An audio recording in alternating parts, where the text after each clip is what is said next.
Bonjour, bienvenue dans le premier Facebook Live de Gallica. Je m'appelle Louisa Torres, je suis conservatrice à la BNF et je vous parle depuis la salle de lecture de la bibliothèque de l'Arsenal qui est depuis 1934 le troisième site parisien de la Bibliothèque nationale de France. Je vais vous présenter le manuscrit que vous voyez ici aujourd'hui. C'est un manuscrit qui appartient aux collections de la bibliothèque de l'Arsenal, dont il porte d'ailleurs sur la reliure je vais le basculer, voilà, les armes du marquis de Pommy. Et c'est un manuscrit qui date du XVe siècle, puisqu'il avait été commandité par Philippe le Bon. Alors, un point sur la manipulation des manuscrits, surtout des ouvrages de ce poids-là. 3 règles à retenir. Toujours sur un support plat, surtout pas un lutrin, un pupitre, un support incliné. Toujours avec un futon qui permet de contenir l'ouverture de la reliure à son angle maximal naturel, c'est-à-dire sans tirer sur les coutures de la reliure, et puis avec les mains propres et sèches, lavées au savon, surtout pas avec des solutions hydroalcooliques et sans gants. Alors voilà, je le feuillette devant vous, évidemment c'est du parchemin. Vous voyez aussi le volume, on parle d'un objet d'apparat, c'est un ouvrage d'apparat commandité par un des seigneurs les plus puissants de son temps, Philippe le Bon, qui commande à la fois le texte et l'ouvrage, d'ailleurs je vais revenir dessus juste après, à un historiographe et un enlumineur qui vont travailler pour lui ensuite et qui continuent à travailler pour lui. Et vous voyez un décor également très très riche à chaque début de livre. C'est une histoire de Rome calquée sur titre livre, donc divisée en décades et en livres. Et donc ce type de front, on emploie un vocabulaire de l'imprimé en fait pour désigner ce type de page, les frontispices, où vous voyez un emploi très important de la couleur, un nuancier très très riche de couleurs et un emploi très restreint de l'or qui a pu être plus présent à d'autres époques de l'enluminure médiévale, mais qui est là réservé pour des rehaut sous forme de pigments dans l'enluminure principale et puis des rehauts dans le décor, dans l'encadrement, dans le décor marginal, cette fois beaucoup plus brillant parce qu'il est posé à la feuille d'or en fait. Alors ce manuscrit contient énormément en lui-même d'informations sur sa fabrication. Vous voyez, je le feuillette un peu devant vous pour que vous ayez une bonne idée. Je vous propose de passer dans Gallica et d'aller voir de plus près, grâce au zoom, les différents indices qui nous renseignent sur la fabrication de ce manuscrit et qui nous permettent d'en savoir plus long à la fois sur ses auteurs, les artistes qui ont travaillé et sur ces artistes, qu'est-ce qu'on peut savoir sur eux et quelle est leur façon de travailler. À tout de suite.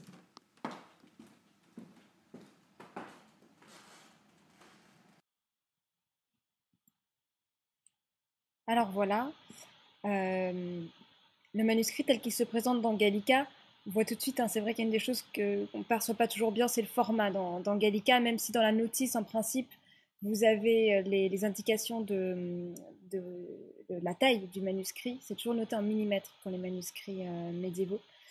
Et un manuscrit médiéval, j'aime bien commencer par la vision en mosaïque parce que ça permet d'avoir une vue d'emblée de la densité du décor notamment, une sorte de vue d'aigle. Un manuscrit médiéval, ça commence à se lire par la fin. Voilà, donc je vais aller à la fin du 2e tome, trouver ce qu'on appelle le colophon, c'est-à-dire ce petit paragraphe ce petit paragraphe terminal dans lequel le copiste de l'ouvrage annonce qu'il a fini de copier l'ouvrage. Vous voyez ici, c'est ce petit paragraphe-là qui dit « Si fines, c'est-à-dire finissent les histoires romaines abrégées, prince sur Titus Livius, sur Lucain, Orose, sur Suétone et sur autres plusieurs auteurs, depuis la fondation de Rome jusqu'aux temps de Constantin le grand empereur d'Icelle, ainsi abrégé et achevé à Édin, le 19e jour de novembre, l'an de grâce 1454. Vous voyez, c'est dans le colophon qu'on trouve généralement à la fois le titre de l'ouvrage, celui qu'on retient généralement, celui-là on l'appelle Les histoires romaines de Jean Mansel, et comme c'était marqué au début de ce colophon, et c'est là aussi qu'on trouve des indications, parfois sur le copiste et souvent sur le lieu de copie et la date de copie, ce qui est très précieux. Alors, vous remarquez au passage l'écriture, c'est une bâtarde bourguignonne. Rien que l'écriture pourrait nous permettre de situer en fait ce manuscrit au XVe siècle, vraisemblablement dans l'entourage bourguignon, dans les Pays-Bas bourguignons, puisque c'est cette forme de calligraphie, si vous voulez, qui est en cours à l'époque, à cet endroit. Vous voyez que c'est une écriture qui est dérivée d'une gothique, c'est-à-dire qu'elle en a gardé les caractéristiques à la fois d'oblicité, sur des lettres comme le J de jour, là par exemple. Je la grossis, ce qui parfois nuit un peu à la lisibilité. Et en même temps, l'emploi d'un calame biseauté avec des angles assez marqués qui lui donnent ses caractéristiques. Mais en même temps, je vous ai lu le texte à voix haute pour que peut-être vous vous rendiez compte que c'est pas si difficile que ça, finalement, à lire une fois qu'on a l'œil un petit peu exercé, évidemment. Donc voilà, ce colophon nous renseigne sur le titre de l'ouvrage et la date. En l'occurrence, je suis repassée au début du premier tome. Jean Mancel, l'auteur, se fend d'un prologue qu'il appelle Proème du livre, dans lequel il explique en outre toute sa démarche, donc l'emprunt aux auteurs romains, lesquels c'était résumé dans le colophon, mais là il explique précisément à quels auteurs et pour quelle partie précisément il emprunte. Donc ce texte, on le sait, a été commandité, et on le comprend à la lecture du prologue, est commandité par Philippe le Bon, qui commande une histoire de Rome à Jean Mancel. Alors Jean Mancel va ensuite continuer son histoire et la transformer en une histoire universelle, voilà, qui connaîtra un énorme succès parce qu'il en reste encore aujourd'hui 49 copies, alors qu'il ne reste que cette copie-là des histoires romaines, ainsi qu'une autre, mais celle-ci est la seule version complète. Voilà pour le texte. Et comment on sait que Philippe le Bon est le commanditaire de cet ouvrage? Eh bien parce qu'il a fait mettre ses armes dans le décor, ce qui est une façon de dire qu'il a aussi payé la façon en fait de l'ouvrage, c'est-à-dire sa fabrication, et notamment la fabrication de son décor. Donc voilà, vous avez ici les armes de Philippe le Bon, avec, vous reconnaissez autour, le collier de la Toison d'Or, vous savez, l'ordre de chevalerie, célèbre ordre de chevalerie fondé par Philippe le Bon pour réunir autour de lui sa cour, à nouveau ici dans un frontispice du style de ceux qu'on a vu tout à l'heure. Avec rien que ces éléments-là, on est du coup capable de savoir qui est le commanditaire de l'ouvrage, qui en est l'auteur une fois qu'on a reconnu le texte, et puis pour l'identification des enlumineurs, eh bien on se fonde sur le style en réalité. Alors ce qui est très particulier à cet ouvrage ici, je vais revenir sur le tout premier folio, le tout premier frontispice que vous avez déjà vu à la caméra. Ce qui est très particulier, c'est qu'on a en fait un document d'archives qui est le reçu par lequel Philippe le Bon rémunère Loisel-Liédet et explique précisément que c'est Loisel-Liédet, l'enlumineur, qui a réalisé les 55 histoires, vignettes, grosses lettres et paraphes.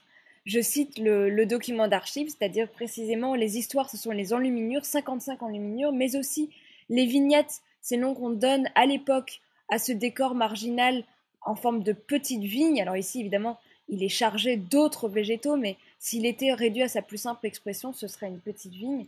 Mais aussi les grosses lettres et les paraphes, c'est-à-dire l'écriture, les titres et puis les initiales ornées, comme celle-ci que vous avez vue tout à l'heure étinceler, parce qu'elle est posée à la feuille d'or. Vous voyez un petit peu le grain quand on grossit comme ça sur Gallica. Alors, pour s'arrêter un petit peu plus sur évidemment les caractères de préciosité les plus manifestes et ceux sur lesquels on a peut-être qui attisent le plus la curiosité de ce manuscrit, vous voyez ce type de frontispice, ils sont tous construits de la même façon. Donc vous avez une grande enluminure qui occupe ici quasiment bien les 2/3 de la page, je pense, donc des dimensions très très inhabituelles qui marquent de façon visible. Vous l'avez vu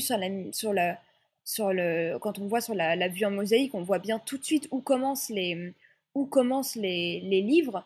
C'est aussi un repère visuel et ça a cette fonction précisément de permettre au lecteur de feuilleter finalement l'ouvrage. Je reviens sur celui-ci, voilà.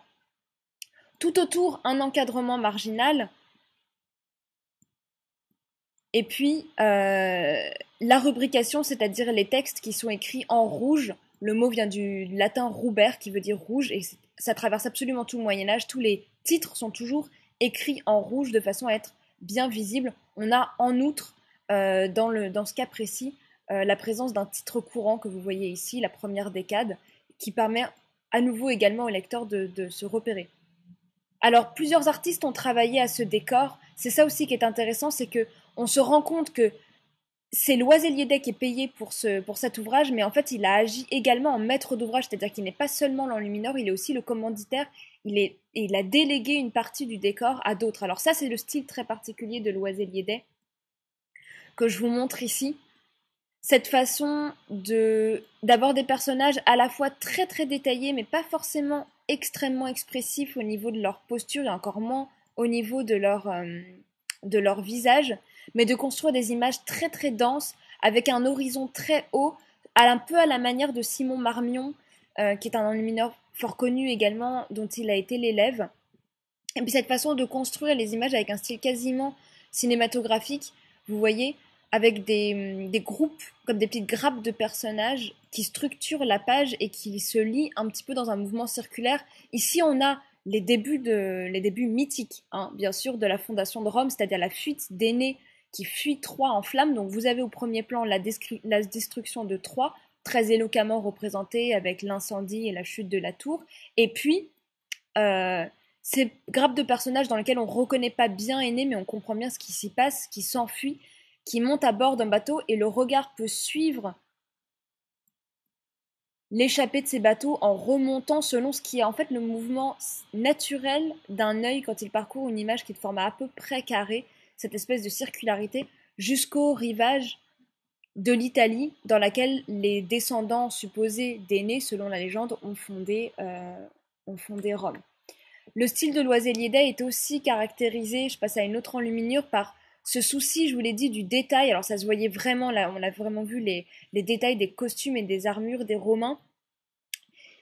Ici, dans cette scène-là, on voit un théâtre romain et on peut s'attarder sur le souci presque archéologique qu'a Loisel-Liédet. Certes, il habille ses personnages avec des costumes d'époque, des costumes qui sont à la mode de son temps, c'est-à-dire autour de 1454-1460, au moment où il réalise ses peintures à la cour de Philippe le Bon, mais il s'attache véritablement à essayer de reconstituer un théâtre romain avec, vous voyez, 3 degrés. Alors évidemment, ça ne ressemble pas exactement à ça, et nous qui en avons déjà vu, qui en avons déjà vu des représentations, on le sait, mais pour Loisel-Liédet, il y a vraiment une tentative de partir du texte pour essayer de reconstituer ce qui s'y passe, et toujours le regard qui suit les grappes de personnages qui s'éloignent, en l'occurrence les musiciens tarentais qui aperçoivent l'arrivée des Romains qui accostent pour les envahir à leur rivage, et donc le regard qui est porté, je vais reculer un petit peu pour que vous l'appréciez dans sa totalité, le regard qui est porté vers le dernier plan. Et puis voilà, je vous en montre une dernière très rapidement, ici la vie de César avec une façon de découper l'image un petit peu plus comme une BD, un petit peu plus par vignette. Ici on a la naissance, alors de qui ? De César, la césarienne la plus célèbre de toute l'histoire bien sûr. C'est pas très commun ces scènes aussi intimes à représenter dans l'enluminure, mais la naissance de César apparaît quelquefois parce qu'elle a évidemment frappé ses contemporains et elle continue de frapper. Donc ici une représentation, et puis vous voyez tout l'outillage du chirurgien ici, les brocs, les carafes qui ont vraiment été représentés avec un grand souci du détail de la part de Loisel-Liédet. Et puis ensuite 2 autres images, le mariage de César ici et une allusion à son assassinat de façon presque un peu cocasse à cet endroit-là, alors que le texte n'en est pas encore du tout à raconter cet épisode. On remarque à la fin du 2e tome 5 enluminures qui se distinguent très très nettement par leur style. Elles sont attribuées à un maître, le maître de Rambure, c'est le surnom qu'on lui donne d'après un manuscrit qui est conservé aujourd'hui à Amiens, qu'il avait réalisé pour Jacques de Rambure. Donc on ne connaît pas le nom de ce personnage, il existe quelques hypothèses, sans doute était-il picard, peut-être amiénois, sans doute aussi a-t-il rencontré Loisel-Liédet, qui lui est flamand, à Hesdin ou au cours d'un séjour à Hesdin ou à Bruges. Loisel-Liédet l'a même sans doute accueilli, et il lui confie ici la réalisation de 5 enluminures parmi les 5 dernières de l'ouvrage, peut-être par manque de temps, ce qui vous permet de voir aussi qui n'est pas du tout problématique, même pour un ouvrage d'apparat, qu'un que plusieurs enlumineurs, même au style très très différent, travaillent. Ça n'est pas du tout gênant, ça n'est pas considéré comme une rupture de style ou comme un défaut stylistique. Je vais en profiter pour vous montrer l'amusante grotesque qui est dans le décor marginal, mais je vais revenir au décor marginal tout de suite. Je voulais juste finir pour vous faire apprécier un peu la différence de style entre Loisel Liédet qui construit des choses très, très construites avec beaucoup de plans dans une image, alors que le maître de Rambouillet, lui, se concentre toujours sur des premiers plans. Il a une façon très très humaine d'aborder les détails. On voit vraiment les visages des personnages qui sont beaucoup plus expressifs. Et puis un art, une façon de mettre vraiment la scène la plus saisissante de tout le chapitre au premier plan. Vous voyez ici. Alors c'est la bataille où Constantin, la bataille qui décidera de la conversion de Constantin que vous voyez ici, qui est le dernier à porter la couronne puisque son adversaire est au sol en train de se faire achever par un soldat avec sa couronne tombée et lui-même est en train de rattraper un fuyard. On a un mouvement très très saisissant et on a aussi quelque chose qui est très propre au maître de Rambure, des regards qui se croisent. Vous voyez tous ces personnages qui se regardent et qui dessinent comme ça une géométrie au premier plan qui est très très saisissante, avec aussi un usage du champ contre champ qui est très particulier. Vous voyez que on dirait que le cheval sort de l'enluminure, il est quasiment dessiné en relief, enfin la façon, l'orientation du cheval. D'abord, il en sort par l'arrière-train, donc on a vraiment une profondeur qui est créée. Et puis son sabot qui mord sur le bord de l'enluminure, qui est aussi une façon de créer, de faire sortir l'image du champ. Et enfin, dernier enlumineur à travailler, ou probablement un groupe d'enlumineurs, ceux qui s'occupent du décor marginal, qui est très très travaillé ici, ça se voit tout de suite. Alors les décors marginaux sont souvent assez stéréotypés, c'est souvent, je vous ai dit, des feuilles de vigne et par-dessus des espèces d'acanthes ligneuses comme celle-ci, vous voyez, qui sont tracées souvent d'un seul trait de pinceau, puis ensuite rehaussées de différentes façons. Ici on a vraisemblablement, vous voyez un petit peu ici la façon dont la numérisation a capté l'éclat d'une feuille d'or qui est devenue presque blanc par rapport à l'éclat de l'or posé en pigment qui est un petit peu pailleté et qui est resté assez lumineux mais plutôt jaune. Et ce qui est très particulier dans ce décor marginal, et pour l'instant on n'a pas encore vraiment d'hypothèse très très satisfaisante, c'est que au lieu de se contenter d'un décor floral comme c'est très souvent le cas, ici quelqu'un a rajouté des volatiles, des petits animaux, beaucoup des volatiles, des petits insectes, des petits écureuils, un chat également. Euh, En plus, je veux dire, en plus des scénettes avec des grotesques qui y sont déjà, mais ces petits personnages, ces petits oiseaux, j'allais dire un dindon, mais c'est un merle en fait, en réalité, couronnés, on ne sait pas trop pourquoi, qui sont tracés avec un souci du détail, un souci de réalisme qui est très très inhabituel et qui interroge beaucoup. Un regard très vif avec un point blanc. Alors c'est caractéristique de la manière du maître de Rambure, mais est-ce que c'est vraiment là lui qui est à la manœuvre? C'est difficile à dire. En tout cas, c'est vraiment très particulier et ça fait partie des points d'intérêt en tout cas de ce manuscrit, ce décor marginal particulièrement soigné. Alors maintenant que j'ai fini cet exposé un petit peu général, je vais prendre les questions qui sont arrivées entre temps. Alors, il y avait des questions qui étaient arrivées un peu au préalable. Donc, Jérôme, notamment, Nodno, qui nous avait demandé qui avait écrit sur la première page, enfin, la page de garde du premier tome, et est-ce que c'est le marquis Pommy. Alors, effectivement, vous l'avez peut-être vu à la caméra quand on était en prise de vue directe, ou vous l'avez peut-être vu sur la numérisation de Gallica, cette page de garde qui est en papier, parce qu'elle a été rajoutée au moment où la reliure a été refaite au XVIIIe siècle, porte toute une série d'annotations. Alors ça, c'est caractéristique de la... J'essaie de charger la page, mais hop, ça bug un petit peu. C'est caractéristique des manuscrits de l'Arsenal. En fait, le marquis de Pommy, qui était donc le fondateur de la bibliothèque, qui est celui qui a rassemblé cette première collection, qui est le noyau encore aujourd'hui de la collection médiévale de la bibliothèque de l'Arsenal, le marquis de Pommy avait pour habitude d'annoter ou de demander à ses secrétaires d'annoter effectivement les pages de garde. Alors aujourd'hui, on trouve que c'est très très laid, mais ça ne présentait pas beaucoup de problèmes pour lui. Et effectivement, ici, vous avez plusieurs écritures, donc des écritures du XVIIIe siècle, qui sont pas forcément plus faciles à lire que celles de la bâtarde bourguignonne, mais je dis peut-être ça parce que mon œil est plus exercé à la bâtarde bourguignonne en fait.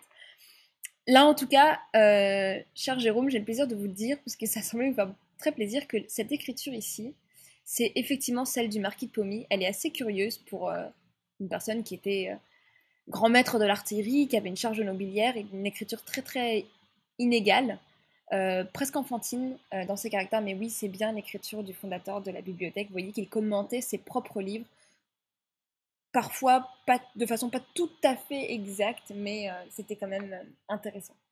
Alors, Christine demande de quand date le manuscrit. Donc, effectivement, j'avais commencé par là. Le manuscrit date de 1454, et ça, on le sait parce que c'est marqué au colophon, c'est-à-dire au tout dernier paragraphe. Je vais le retrouver. Voilà, tout dernier paragraphe de l'ouvrage, c'est-à-dire du deuxième tome de cet ouvrage en deux tomes. Vous voyez ici, le 19e jour de novembre, l'an de grâce 1454, ça nous date extrêmement précisément dans le temps, la fin de la copie de cet ouvrage. Alors, ça, c'est la fin de la copie du texte.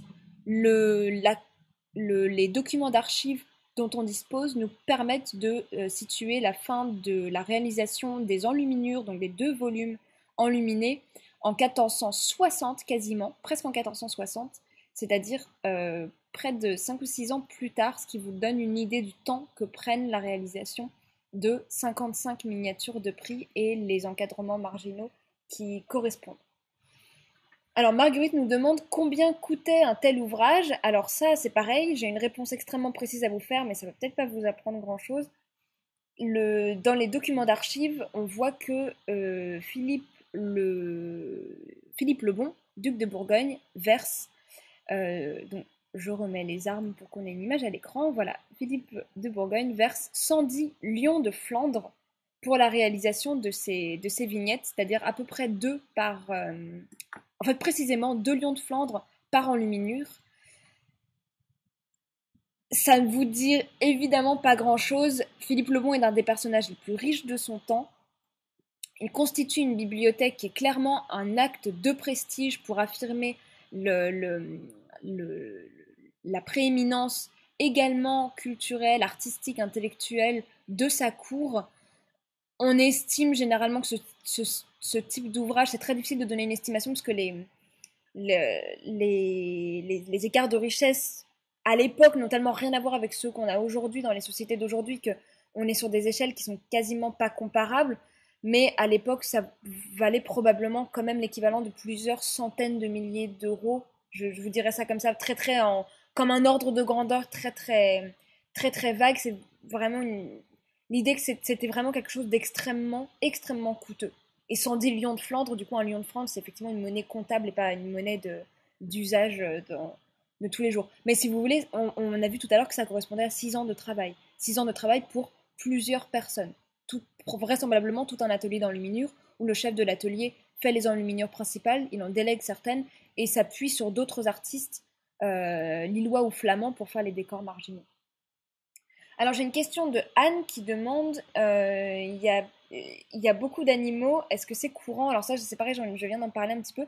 Effectivement, il y a beaucoup d'animaux dans la marge. Ah bah tiens, j'ai cliqué directement sur la licorne.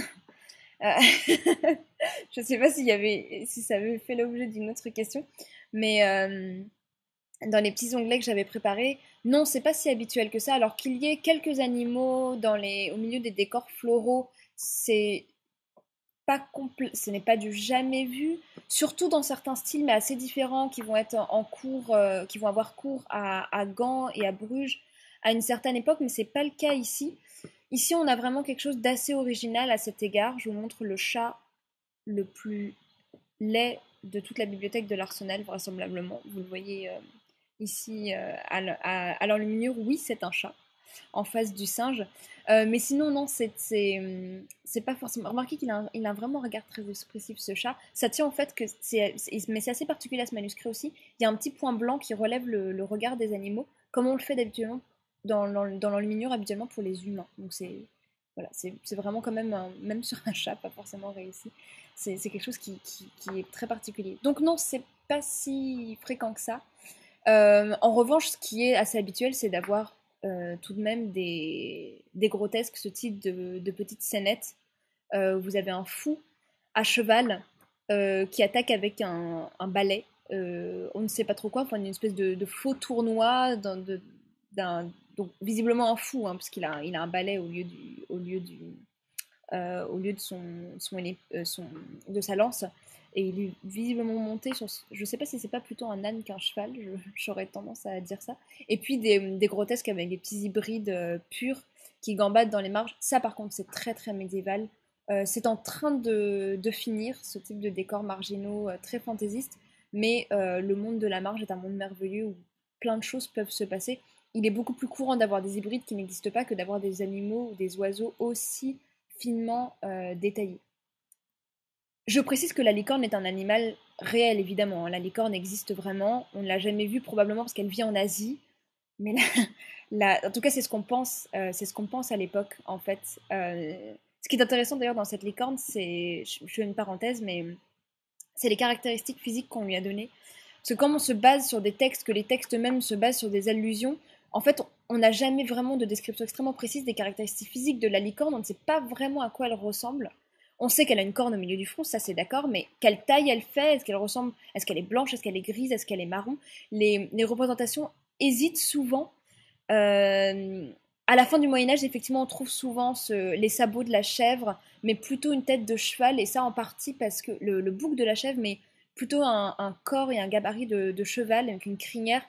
Et ça notamment parce qu'à partir du moment où la licorne est assimilée à un animal christique, je vous rappelle qu'au départ dans la Bible et dans les textes antiques, ces deux sources principales s'accordent à dire que la licorne est un monstre qui déchiquette les humains avec sa corne. Donc c'est un animal au départ extrêmement négatif, mais les légendes qui l'entourent, et notamment le fait qu'elle a un lien particulier avec les vierges, font qu'elle devient un symbole du Christ. On finit par réinterpréter cette légende comme un avatar du Christ. Et donc à partir du moment où on considère que c'est un avatar du Christ, elle a nécessairement les traits altiers d'un animal noble, c'est-à-dire le cheval, et elle est forcément blanche parce qu'elle évoque la pureté. Ce qui me paraît intéressant ici, c'est qu'elle est tachetée aussi. Et c'est vrai qu'elle est souvent associée à la panthère, dont elle est censée partager les contrées fabuleuses de l'Asie. Lou demande s'il existe un seul exemplaire pardon, de ce manuscrit. Oui, bien sûr, ce sont des manuscrits, donc chaque manuscrit est absolument unique. Même si on trouve des textes copiés les uns sur les autres, donc avec des textes qui vont se ressembler très très fortement, parfois être même quasiment identiques, il y a toujours déjà d'une part des petites erreurs de copie ou des petites variations qui vont changer, mais sinon, en l'occurrence, cette version de ce texte-là, elle est unique. Et dans tous les cas, vous n'aurez jamais exactement ni la même mise en page, ni le même décor. Le monde du manuscrit, c'est vraiment un monde de l'unique, ce qui contraint les chercheurs, les conservateurs à avoir des méthodes de recherche, des méthodes de recherche qui prennent en compte un peu cette unicité et essayer de trouver des façons de penser le livre médiéval, de penser des règles générales à travers des séries de cas particuliers. Jules demande s'il y avait des écoles d'enluminure. Alors, évidemment, les enlumineurs se formaient les uns avec les autres. C'est d'ailleurs tout l'enjeu de la recherche aujourd'hui, c'est d'essayer d'identifier les enlumineurs, de distinguer ceux qui ont un style très très proche les uns des autres. Et souvent, c'est le cas parce qu'ils ont eu le même maître, parce qu'ils ont travaillé ensemble, parce qu'ils copient le style de leur maître. Je vous ai dit que le maître de Rambure a un surnom. Loiselier-Day a beaucoup travaillé pour Philippe le Bon. On a gardé beaucoup des archives de Philippe le Bon. C'est pour ça qu'on finit par avoir le nom de cet enlumineur. Mais c'est très rare. Généralement, on donne des surnoms aux enlumineurs parce qu'on ne peut les identifier que grâce à leur style. Et quand deux styles se ressemblent, c'est effectivement compliqué. Donc des écoles d'enlumineurs, je dirais pas ça exactement. C'est plutôt un principe de compagnonnage. D'ailleurs, ils peuvent être parfois réunis. Il y a des guildes des gens du livre, hein, qui existent à Bruges et dans le monde flamand. Je ne dirais pas tout à fait des écoles, en tout cas plus au XVe siècle. Évidemment, un peu plus tôt dans le Moyen-Âge, quand la copie n'est pas encore entrée dans le monde laïque et ne se produit que dans les scriptoria, c'est-à-dire les ateliers de copie des couvents, des monastères, des établissements réguliers, religieux réguliers, à ce moment-là, on peut parfois distinguer un petit peu plus des écoles en fonction d'endroits très isolés géographiquement, où effectivement un style va s'imposer à un moment donné. L'école de Reims, par exemple, dans l'enluminure carolingienne, mais à la fin du Moyen-Âge, les enlumineurs circulent. Donc on parle plus tout à fait d'école, on parle plutôt on dresse plutôt des filiations, si vous voulez, entre des enlumineurs individuels. Euh, Alors, je vais prendre une autre question. Laurent demande s'il y a une restauration sur cet ouvrage. Alors, cet ouvrage a été très très peu restauré. Sa reliure n'est pas très ancienne puisqu'elle date du XVIIIe siècle. Je peux vous la montrer. Oups, par ici, je pense. Vous voyez un papier marbré, hein, très caractéristique aussi du XVIIIe siècle pour constituer les gardes. Là, vous avez une reliure en maroquin rouge. Vous voyez que c'est une reliure qui a un petit peu vécu, hein. Il y a des traces d'usage, mais non, cette reliure n'a pas été... on a des traces, on peut voir en regardant de très près le fait que cette reliure a été... comment dire, on s'en est occupé, elle a été cirée plusieurs fois, elle a été légèrement reteinte, elle a été cirée avec une cire un petit peu rouge pour en fait redonner son éclat au maroquin assez anciennement visiblement, mais sinon c'est une reliure qui est vraiment dans son jus. Vous voyez, c'est d'ailleurs, enfin, vous avez vu le format de l'ouvrage, c'est vraiment une reliure extrêmement solide. L'ouvrage est dans un état remarquable enfin, comparé à son poids. Euh, Évidemment, vous voyez que là, elle est cerclée de cuivre, un élément de structure qui lui permet de tenir davantage. Évidemment, le livre est le livre est très lourd. Euh, il y a juste eu une toute petite couture avant cette intervention d'un folio qui était légèrement détaillé, donc à l'atelier de restauration de l'Arsenal, puisque l'Arsenal a la chance d'avoir un atelier de restauration à demeure avec des restauratrices et des restaurateurs spécialisés dans le manuscrit médiéval. Donc on a pu faire une toute petite intervention, mais c'est une restauration, mais c'est plus une consolidation si vous voulez. L'essentiel étant de perdre aussi peu que possible les éléments originels de la reliure, sans quoi évidemment on perd des éléments d'information intéressants. Euh, alors j'ai une question sur les couleurs. Quels pigments étaient utilisés pour les couleurs? C'est vrai que j'ai fait remarquer à quel point la palette était riche. Euh, pour avoir vraiment les plus belles palettes d'Angelica, pour avoir vraiment le plus beau rendu des couleurs, il faut afficher les images en mode zoom. Parce que quand elles sont pas en mode zoom, elles apparaissent en mode un peu dégradé et c'est souvent les couleurs qui paraissent un peu fadies. Les couleurs sont faites à partir de pigments à la fois végétaux et animaux ou minéraux. Animaux, c'est surtout pour certains rouges qui sont faits avec cet insecte dont j'oublie régulièrement le nom, la cochenille, je crois, enfin, à partir duquel on peut obtenir un pigment un peu rouge. Généralement, c'est plutôt soit des matériaux, enfin des terres ou des pierres broyées et ensuite liées avec une gomme arabique, un blanc d'œuf, des éléments liants qui permettent en fait de donner à ces pigments une consistance, celle qu'on connaît pour la gouache si vous voulez. Et ça peut être aussi des pigments végétaux. Alors c'est tout un point de la recherche qui apparaît en ce moment. C'est très compliqué de savoir, on a très très peu de manuels, de recettes dans Lumineur. Donc c'est extrêmement compliqué d'avoir ce type d'informations parce qu'on peut effectivement, on s'interdit de faire des prélèvements évidemment dans les enluminures. Donc c'est fait très très peu. Alors parfois avec certains types de matériaux, on peut avoir euh, enfin avec des microscopes à photons, on peut faire des prélèvements, enfin non pas faire des prélèvements, mais avoir des informations sur la composition chimique des pigments. Mais c'est des études extrêmement complexes, extrêmement coûteuses, pour lesquelles seuls quelques endroits dans le monde sont outillés. Donc c'est vrai que on n'arrive pas toujours à savoir. Quand on le sait, on est souvent étonné par la diversité de provenance des pigments, parfois des lapis-lazuli qui viennent de très très loin pour faire certains bleus. C'est souvent très étonnant. Il y avait peut-être quelque chose de la part des enlumineurs, d'une volonté de représenter l'ensemble d'une création en mêlant à la fois l'ensemble de la création, si vous voulez, en mêlant à la fois des pigments d'origine végétale et des pigments d'origine animale, et même certains pigments d'origine non, d'origine minérale et certains pigments d'origine animale. Pardon, je me, je me mélange. Je faisais un petit, je suis repassée sur une enluminure, vous avez remarqué, du maître de Rambure, hein, l'enlumineur secondaire. Admirer la façon dont les décors, c'est très typique de l'enluminure flamande, dont les décors sont rendus vraiment euh, avec un grand souci d'attention pour l'architecture, et puis l'architecture en fait qui leur est contemporaine souvent.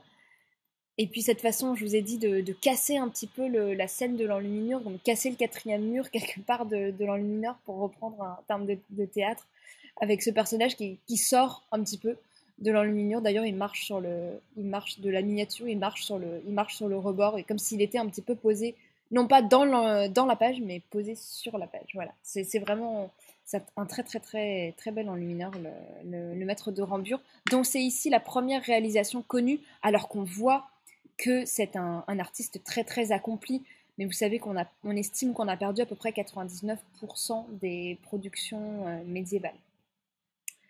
Je vais peut-être prendre une toute dernière question. Je sais qu'il y en a, il y en a encore qui arrivent. On essaiera d'y répondre en commentaire petit à petit. En tout cas, merci d'en avoir envoyé autant.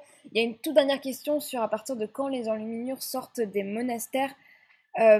C'est vraiment au XIIIe siècle qu'on a un changement de paradigme et l'apparition d'ateliers laïques de copie, un moment où du coup l'enluminure sort l'enluminure, mais pas seulement l'enluminure, la production livresque en fait en général, la copie, la production des textes également, sort du domaine monastique, et gagne, il y a le passage aux couleurs véridique du manuscrit, gagne le monde laïque pour tout un tas de raisons. C'est le siècle des universités. En fait, il y a une forte demande en production de livres parce que les travaux se renouvellent beaucoup. On s'intéresse à des textes auxquels on ne s'intéressait pas avant. Pour ça, il faut produire des copies.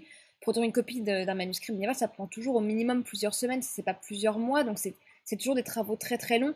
Et du coup, les ateliers monastiques ne suffisent plus du tout à satisfaire à la demande, d'autant plus qu'on est au siècle des universités, donc il y a vraiment toutes les universités qui apparaissent et énormément de personnages. Je pense que je pourrais continuer pendant des heures, mais ce live va peut-être déjà un peu trop durer. Donc je vous invite à la conférence d'histoire du livre qui aura lieu, qui a lieu tous les mois de janvier à l'Arsenal, sur lequel on rebalait ce type de questions, sur vraiment des questions d'histoire du livre de façon générale. Et je vais vous quitter sur cette délégation helvète qui vient en pourparler auprès de l'armée des Romains pour essayer de négocier un traité de paix. Vous voyez le soin et la fantaisie qu'a mis Loisel Liédet à essayer d'inventer sans vraiment modèle des costumes inspirés de ce qu'il sait des costumes romains, mais avec des couvre-chefs très particuliers et très originaux pour signaler que ce ne sont pas justement des Romains. Je vous remercie d'avoir suivi ce live. Je vous remercie à tous d'avoir envoyé vos questions. N'hésitez pas à continuer, on essaiera d'y répondre en commentaire, et je vous dis au revoir, je vous donne rendez-vous pour le prochain rendez-vous de ce type sur la page de Gallica. Continuez à nous suivre, on continue à partager des trésors tous les jours. Merci.